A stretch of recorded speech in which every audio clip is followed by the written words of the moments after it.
16 de dezembro, gravação do termo de anexo número 4.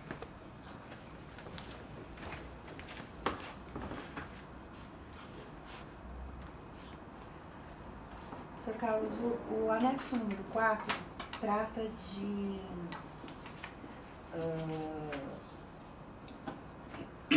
ilegalidades e propinas pagas por ocasião da licitação da linha 5 do metrô de São Paulo, né, que teriam um consórcio entre a Odebrecht e outras empresas tal, e com algumas pessoas envolvidas. Então, o senhor tem a palavra para desenvolver.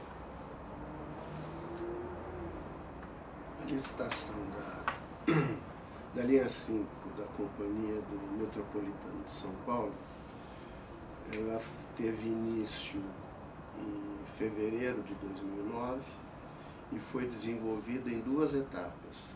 Uma primeira etapa para julgar a qualificação das empresas ou dos consórcios candidatos, e uma segunda etapa que foi a etapa comercial, que quando eram apresentadas as propostas comerciais. A Odebrecht formou um consórcio junto com a construtora Queiroz Galvão e com a OAS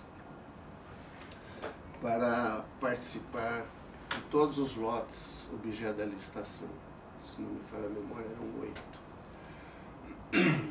E foram apresentados os envelopes para pré-qualificação e, posteriormente, as propostas comerciais. Os senhores tiveram alguma influência na elaboração dos editais? Não. Posteriormente, em abril, quando foram abertas as propostas comerciais do lote número 2, o melhor preço para a companhia do metrô, de todos os apresentados, era do consórcio formado pela Galvão Engenharia e a Serveng, construtora Serveng Civil San. Porém, o preço estava 30% acima da expectativa da companhia do Metropolitano. E, em função disso, a licitação foi anulada e começou-se a investigar ou analisar os motivos de uma distorção de preço tão grande. E as empresas, cada uma por si, procuraram o responsável pela área da elaboração dos preços do edital da companhia, e se constatou que vários itens que eram importantes para a execução da obra não tinham sido considerados pela companhia do metrô. Eram exigências que estavam nas especificações técnicas, mas o orçamentista que preparou o orçamento do metrô não levou em conta. E, em consequência, ou em decorrência das discussões que houve entre as várias empresas e a companhia do metrô, foram feitos ajustes no edital e nas especificações, de sorte a colocar o contrato, que a minuta do contrato que era anexa, era objeto ali era a base, né, para a formação dos preços, e para adequar à realidade da obra. E a questão do prazo, por alguma razão, a companhia do metrô tinha exigido um prazo de execução de 40 meses, o que onerava muito, porque sobrecarregava a quantidade de equipamentos. Então foi discutido um prazo mais adequado, se passou o prazo para 48 meses. de uma questão que é muito importante nas obras de metrô, que são os desvios de tráfego e sinalização viária, que o encarregado do orçamento pelo metrô não tinha considerado. Tinha uma questão de um seguro de risco de engenharia, que o metrô, na parte, digamos, de proteção de risco, ele exigia, mas o orçamentista não tinha considerado, isso tinha um custo. Enfim, foram feitos aí vários ajustes, e o edital foi republicado, foi respeitado a pré-qualificação que já havia, e as propostas comerciais foram reapresentadas. E foi aberto em outubro, acho que foi outubro, o contrato foi assinado no final de outubro.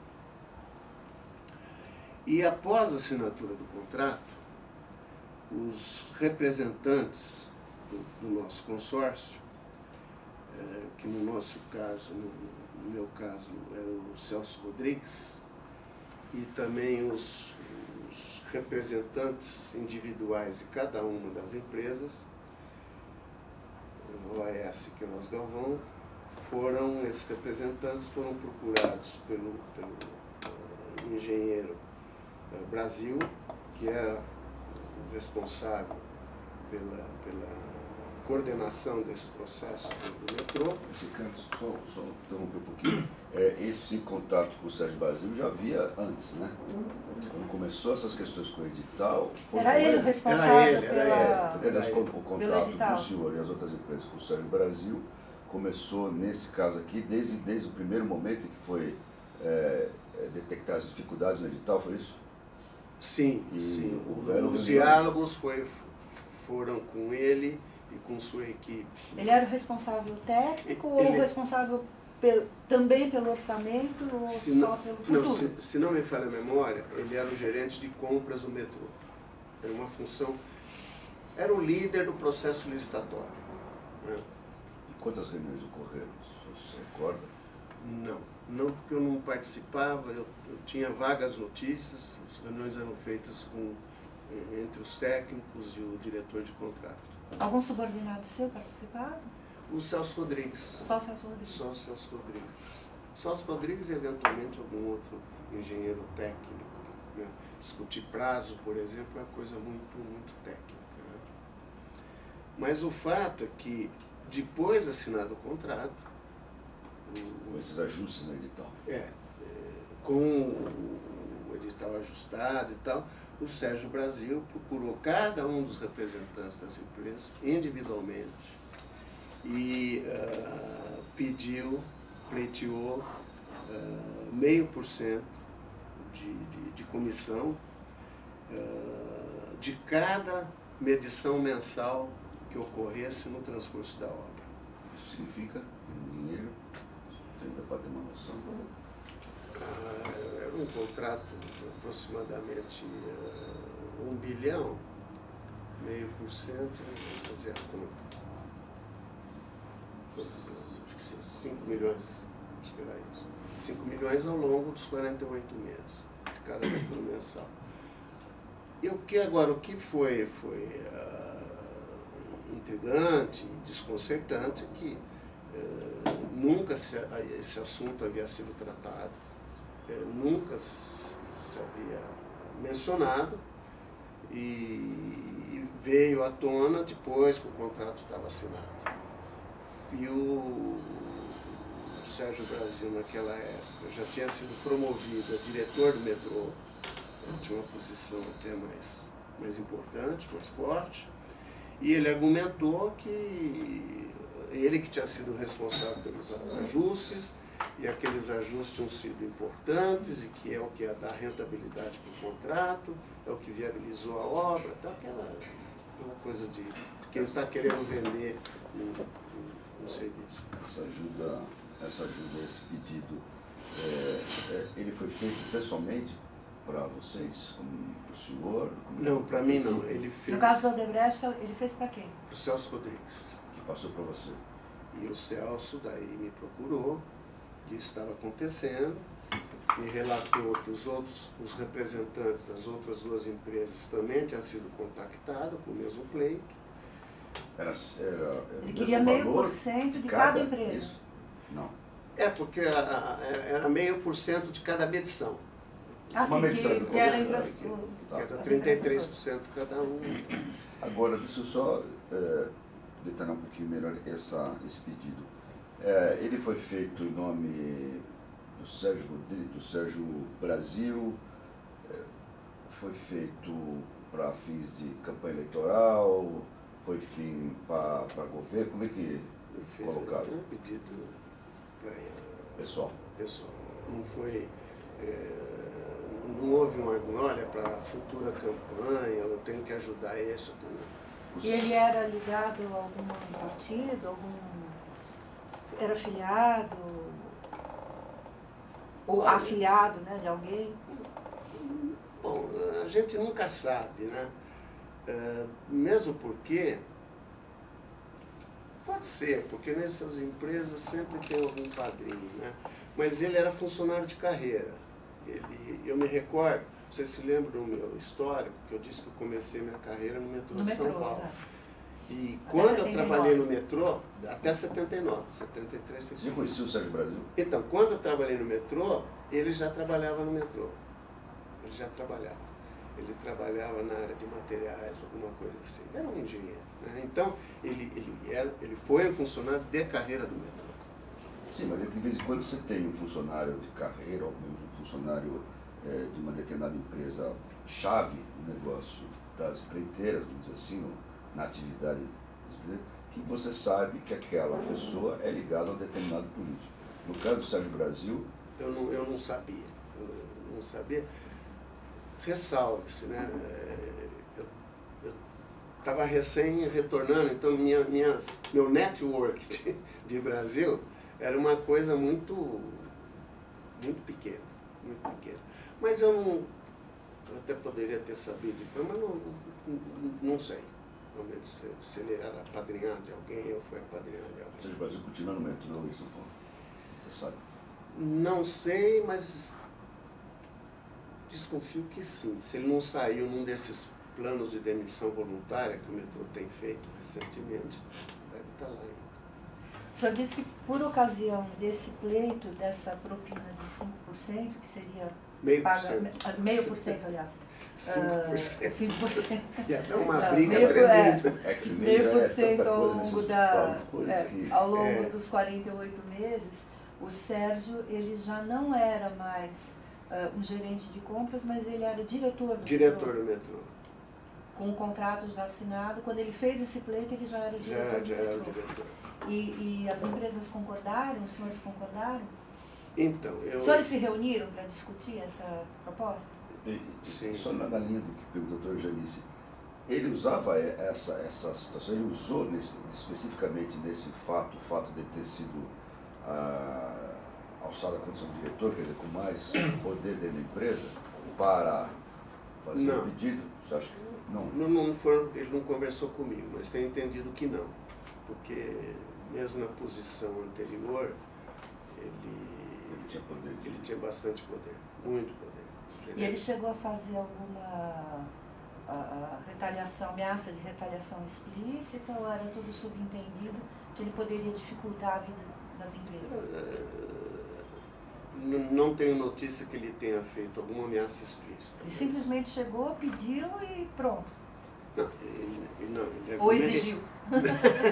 Não, ele argumentou de que os ajustes que haviam sido feitos no edital e que permitiram que o contrato fosse viável, que ele era merecedor desse 0,5%. Os ajustes que foram por erro dele próprio, como gerente do contrato. No fundo... E vendeu a dificuldade para... Eu não sei se houve essa má intenção num primeiro momento, porque, em realidade, falando um pouco de como a companhia funcionava, né? Tem a área de engenharia, tem uma área de planejamento, tem uma área de... Você está falando da Odebrecht? Não, estou falando do metrô. Ah, do metrô. Companhia do metrô. Assim como a Odebrecht também tem. Claro, claro. Mas, então, a área de engenharia desenvolve o traçado, por onde vai passar a linha, onde que é melhor colocar a estação, se ela vai ser mais profunda ou menos profunda. O pessoal da área de planejamento, em função daquela engenharia, define mais ou menos os recursos que serão necessários. Tá? Com isso aí passa para o departamento de orçamento, e daí faz as planilhas, coloca o preço. Você sabe quem respondia pelo quem era o orçamentista nesse processo? Não sei. E, então, eu estou procurando responder a pergunta da senhora sobre o fato dele ter cometido um erro intencional. Eu acho que não, porque ele simplesmente, a área de licitações, ela junta os papéis e dá um formalismo ao processo. Né? Mas ele era o responsável final. Ele era o responsável por essa juntar. Formatação Isso, da exatamente. licitação, da área técnica com a área de planejamento e com a área de orçamento. Exatamente. Então, ele que juntava tudo. Ele que juntava tudo. Podia-se dizer que foi uma negligência dele de não ver que as coisas não correspondiam. Não, acho que não, doutora, porque... Ele era um bom profissional, no seu conceito, até então? Então, Propinas à parte, como técnico. Então, eu considero, não é porque eu comecei minha carreira profissional lá, mas eu considero a Companhia do Metropolitano de São Paulo, e eu conheci várias companhias de metrô pelo mundo, uma das mais competentes que há. Né? E os engenheiros que integram os seus quadros, se não tiverem qualificação, se não fica, ou pelo menos fica meio de lado, né? Não assume um cargo de chefia. É de seu conhecimento que esse mesmo tipo de situação, né, de um descompasso entre a área técnica, a área orçamentária, enfim, ou algum problema com licitação, tenha acontecido, por exemplo, na linha 6, na linha 7, na linha 8 do metrô, posteriormente? Ou foi especificamente na linha 5? Teve na linha 5, nós participamos de outras... linha 6, que é uma licitação recente, ela teve outra característica, porque ela é uma PPP, parceria público-privada, então é menos suscetível a erro desse tipo, porque na parceria pública-privada, especificamente a linha 6 que a senhora mencionou, o metrô basicamente ele indica uma engenharia básica. Olha, eu quero sair lá de Jaçanã, na zona oeste, depois do Rio tal, e quero ir até emendar com a linha 5 lá.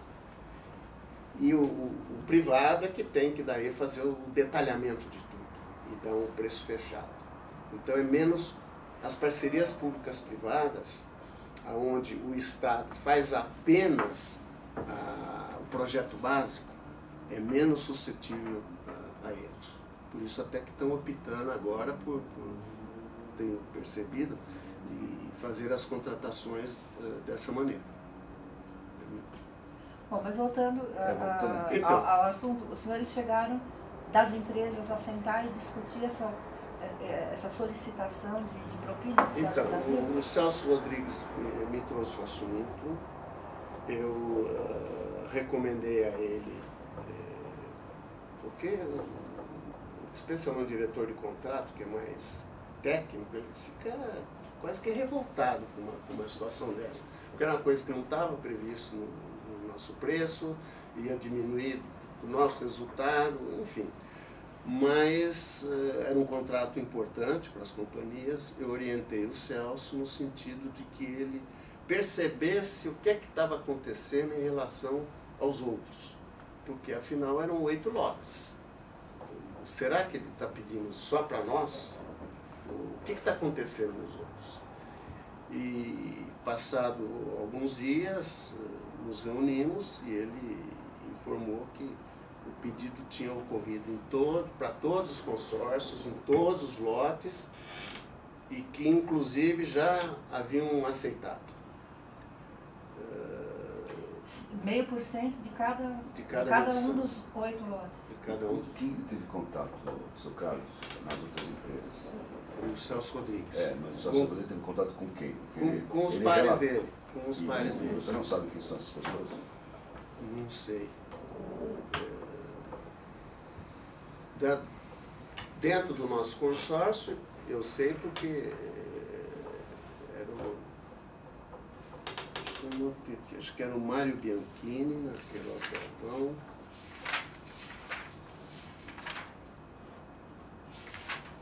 Deixa eu ver aqui. Era o Mário Bianchini na Queiroz Galvão e o José Alexis na OAS. E esse o Celso Rodrigues procurou para confirmar. Não, esses aqui eram nossos sócios. Já fazia do parte do consórcio. Nosso sócio. Ele contactou os representantes dos outros consórcios para saber o que estava acontecendo. Né?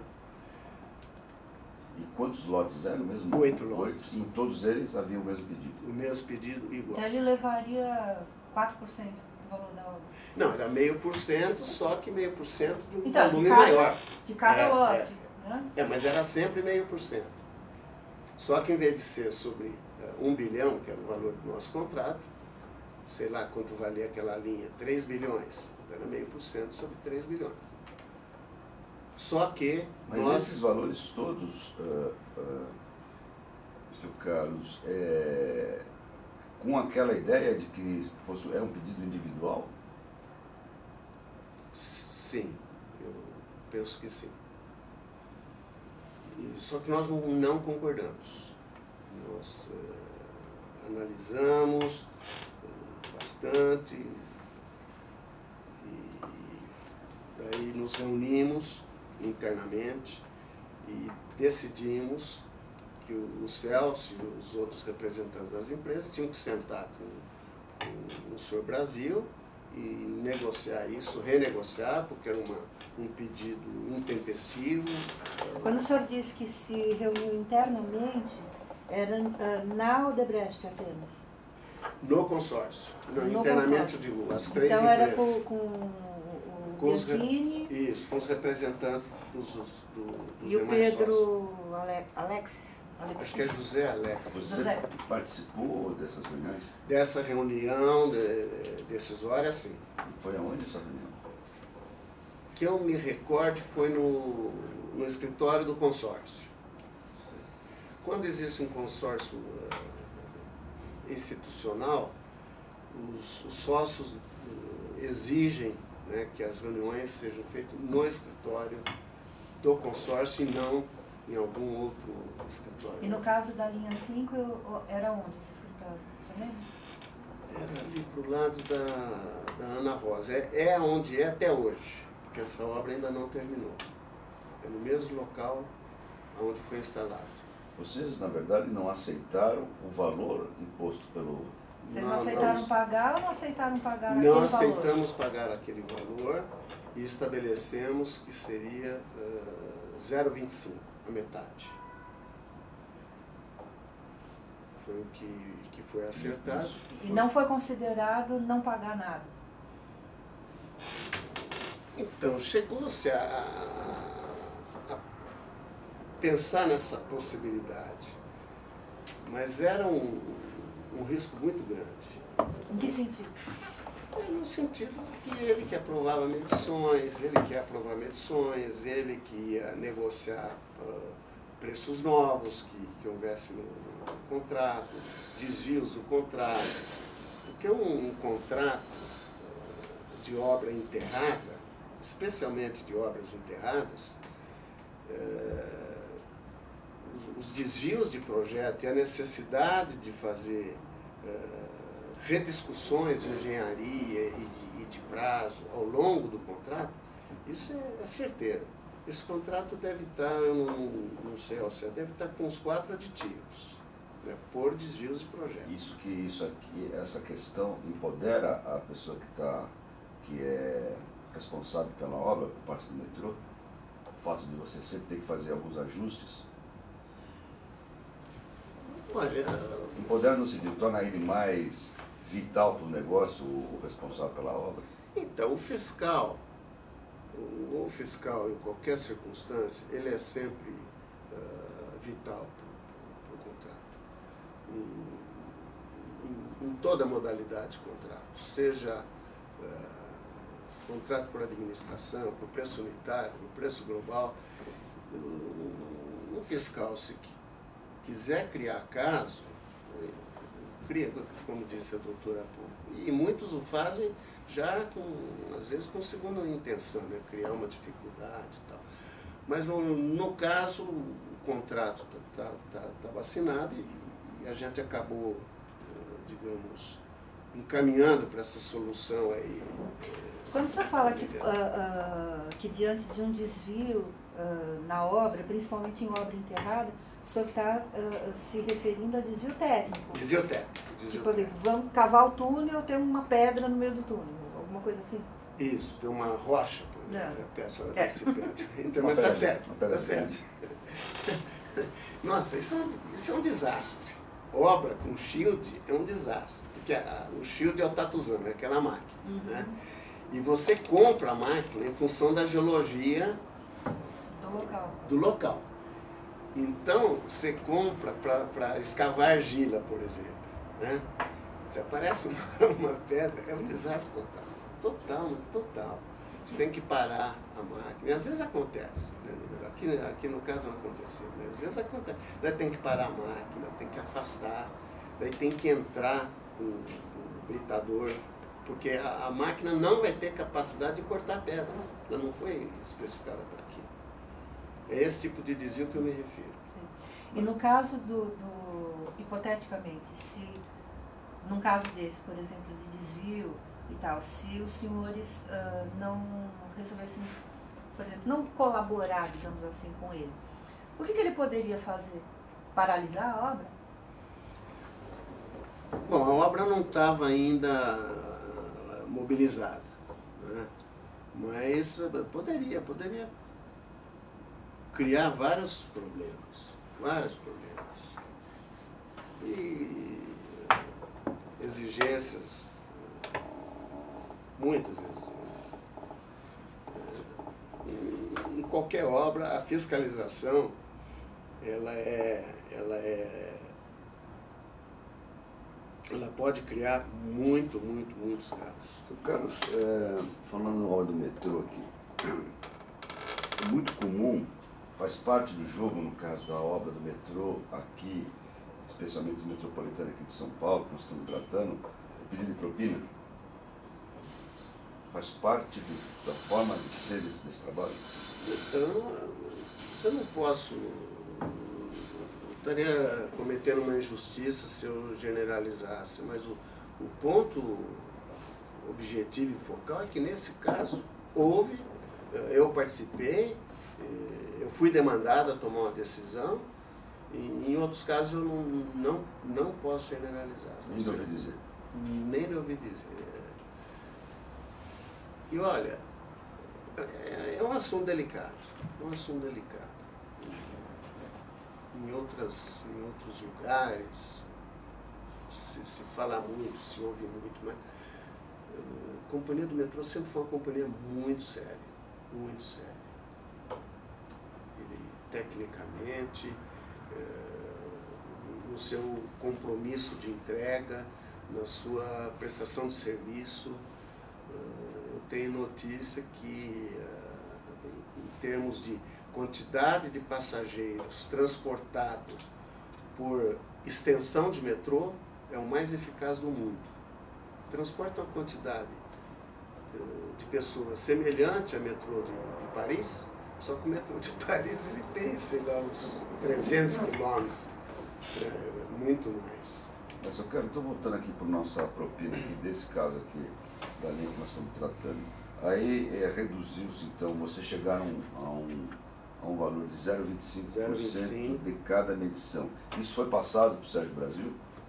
Claro. E ele aceitou? E ele aceitou. O senhor chegou a conversar diretamente com ele sobre essa redução? Não. Pelo Odebrecht, quem foi? Ou pelo consórcio? O Celso Rodrigues e os dois representantes. Sempre os três. Você então não teve contato pessoal com ele? Para tratar desse assunto, nunca, e nem de nenhum assunto profissional. Às vezes eu encontrava o Celso na porta do metrô, ali na rua Boa Vista, quando eu ia visitar o presidente ou tratar alguma coisa com o secretário, eu o saudava, porque tínhamos sido colegas de trabalho, mas só. Quem que era o presidente do metrô nessa época, você lembra? Se não me falha a memória, era o Fagali. Qual o nome? Fagali, F-A-G-A-L-L-I. Mas tem o primeiro nome, né? É que eram dois irmãos, um chamava José Jorge Fagali e o outro acho que era Jorge Fagali. Não, tudo bem, já ficou mais... Bom, e o que aconteceu com o pagamento dessa... Então... Chegou a ser pago? Eu acabei saindo sem que a obra tivesse começado. Isso em 2011, senhor 2011, saiu, né? outubro de 2011. E a obra ainda não tinha tido nenhuma medição, então eu não... Mas já estava em andamento? Estava sendo mobilizado. Estava sendo mobilizado, mas não tinha tido medição. Com o pagamento só ocorria depois da medição, então na minha gestão nós não fizemos nenhum pagamento, mas a obra teve sequência. Então o senhor não tem conhecimento de que tenham sido feitos esses pagamentos ou... Não. O senhor sabe que foram feitos, mas o senhor já não estava? Não, eu não sei se foram feitos, seria a resposta mais correta, mas eu acho que foi feito. E aí, no caso de eles serem feitos por ser um consórcio, quem que iria providenciar esse pagamento? Porque se fosse só o caso do Odebrecht, havia lá o departamento próprio que se pedia dinheiro e o dinheiro aparecia, né? Mas no caso de ser um consórcio, quem do consórcio seria responsável por esse pagamento? Olha... Ou por fazer aparecer esse dinheiro?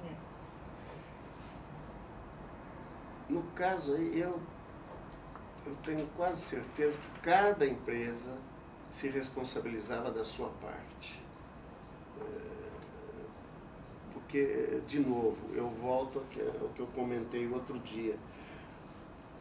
As empresas, os acionistas, as construtoras, nunca gostaram de que as obras lidassem com o assunto de caixa 2. E, no fundo, tinha que ser gerado esses recursos para poder... Então, cada empresa ficava responsável da sua parte. Quer dizer que, para fins da propina, não tinha mais consórcio? Não, tinha um consórcio porque cada um tinha que responder pela sua parte. O recurso saía, cada um se virava cada um e fazer a operacionalização do pagamento. Exatamente, exatamente. E aí, diretamente a ele, ou vocês juntavam... Isso já tinha acontecido em outras obras? Outros consórcios? Em outros consórcios? Essa situação de ter que dividir a propina com outras... Sim, eu vou relatar em seguida, aí está em meus relatos, o consórcio que construiu o Rodoanel Sul. Né?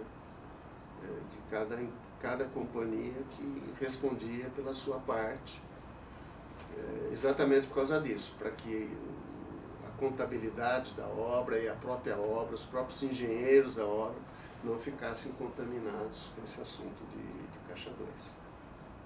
Aqui, Sr. Carlos, como dados de corroboração, existem a indicação das alterações do edital para outro. Isso. Acho que tem até... Acho que foi da licitação. Isso. E a informação do sistema DROSES. Isso. E imagino que tem o depoimento do próprio Celso Rodrigues, né? Porque ele trava contato direto com esses fatos. Né? Sim. O Imagino Celso é colaborador e ele deve narrar em detalhes muito mais rigorosamente, exatamente isso que eu ia te perguntar. Rigorosamente, quem tem maior condições de detalhar esse anexo aqui seria o próprio Celso Rodrigues. É o Celso. Esse tipo de assunto, Carlos, isso é levado a um departamento acima do senhor na Odebrecht? Porque imagino que os valores aqui são... Não, nesse caso Tinha não foi levado. Tinha. 0,25 e tal, isso podia resolver. Como o senhor podia resolver isso, tinha aqui da onde vem o 0,25 que o senhor podia resolver? Bom, era uma assim... É que você falou assim, o 0,25 eu podia resolver. Eu assumi que era um assunto meu e que eu precisava daquele contrato e resolvi. Sim, mas até onde vai essa autonomia do senhor? Ou iria? Então não tem assim uma tabela, mas a gente se guiava pelo bom senso, né? Um diretor superintendente, no caso eu na época, né? Até um dos colegas de vocês, quando a gente esteve em Brasília, não sei se você lembra, ele fez uma expressão, uma entrevista, ele falou, cara, o senhor um diretor superintendente de uma companhia como a Odebrecht, em São Paulo, é como se fosse o CEO.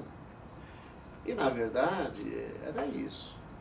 Eu era responsável por executar as obras, eu era responsável pelos contatos estratégicos com clientes, inclusive contatos estratégicos com fornecedores.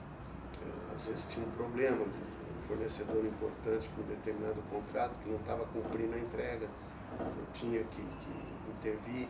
A gente... Eventualmente contato com políticos? Né? Eventualmente contato com políticos, sem dúvida. E os clientes todos, até nível de secretários de Estado e presidentes das companhias. Daí para baixo eram os diretores de contrato.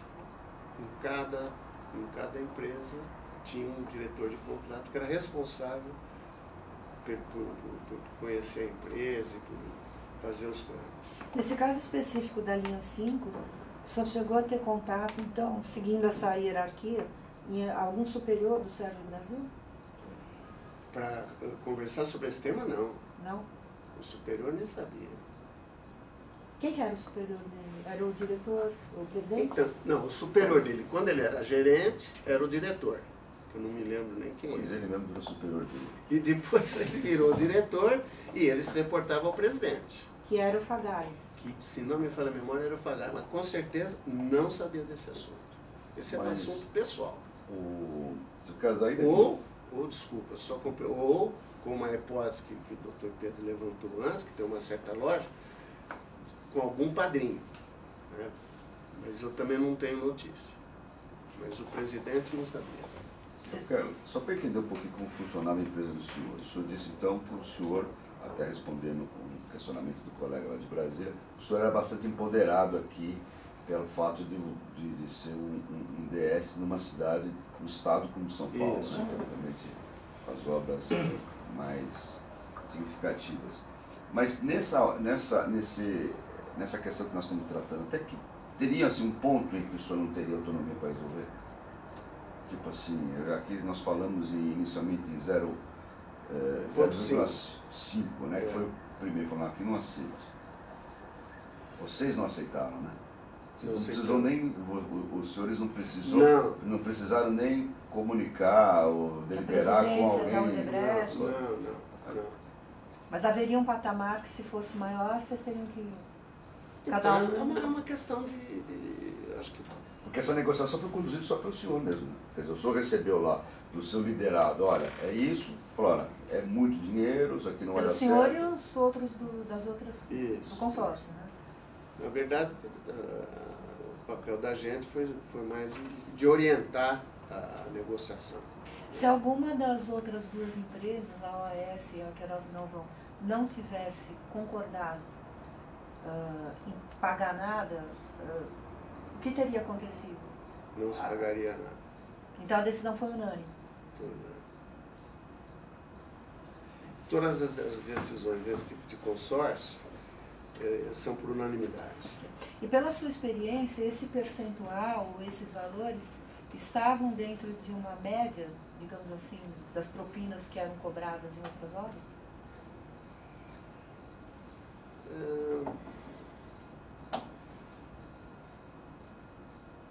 Eu acho que sim, porque no Rodanel Sul, acho que era 0,75, né?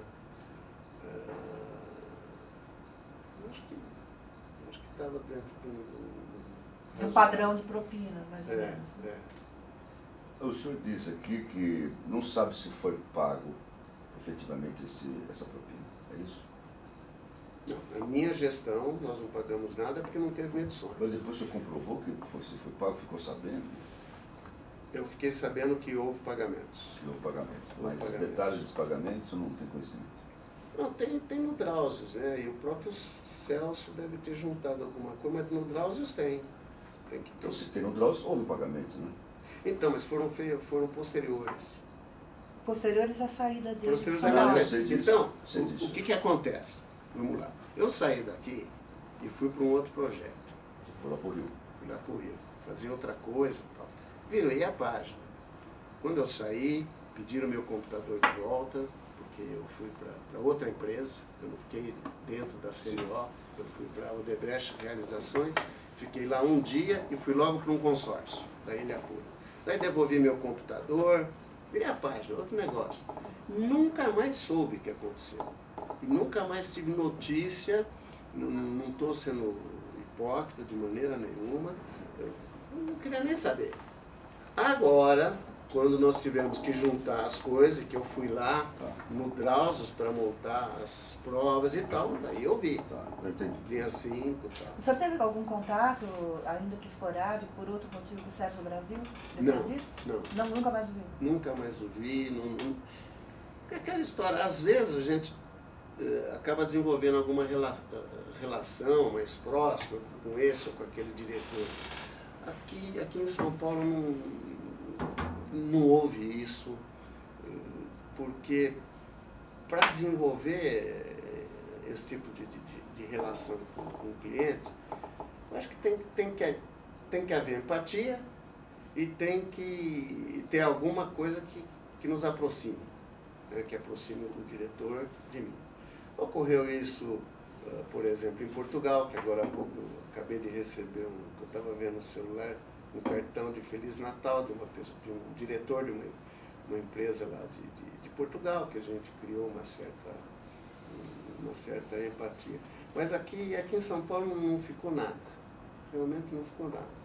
Outro dia o senhor me perguntou, né, se eu sabia do Paulo Preto. Não tenho a menor ideia de onde anda. E nem o Sérgio, se está trabalhando, se aposentou ou não. Se saiu do metrô, no programa de demissão voluntária. Então pode-se dizer que nesse episódio da linha 5 do metrô, a sua participação foi receber essa demanda da solicitação de propina, discutir a propina, negociar a propina e determinar o pagamento, embora o senhor não tenha feito efetivamente, pessoalmente, esse pagamento, porque o senhor foi para o Rio de Janeiro. Eu diria que eu recebi a demanda do meu liderado e orientei o que fazer para ter a segurança que nós não estávamos sendo ludibriados, né? E autorizei, digamos, o entendimento de que houvesse aqueles pagamentos quando fossem devidos. E esses pagamentos teriam sido feitos, posteriormente, que provavelmente foram feitos, naquele mesmo esquema do departamento do setor do Biraci, do Hilberto. Sim. Que chega, pede dinheiro, o dinheiro aparece, não se sabe de onde vem e se paga. Isso, é isso? Exatamente. Sempre em espécie? Sempre em espécie. Ou na maioria das vezes em espécie? Na maioria das vezes em espécie. Aqui nos meus casos, teve só uma circunstância de transferência bancária. No exterior, né? No exterior.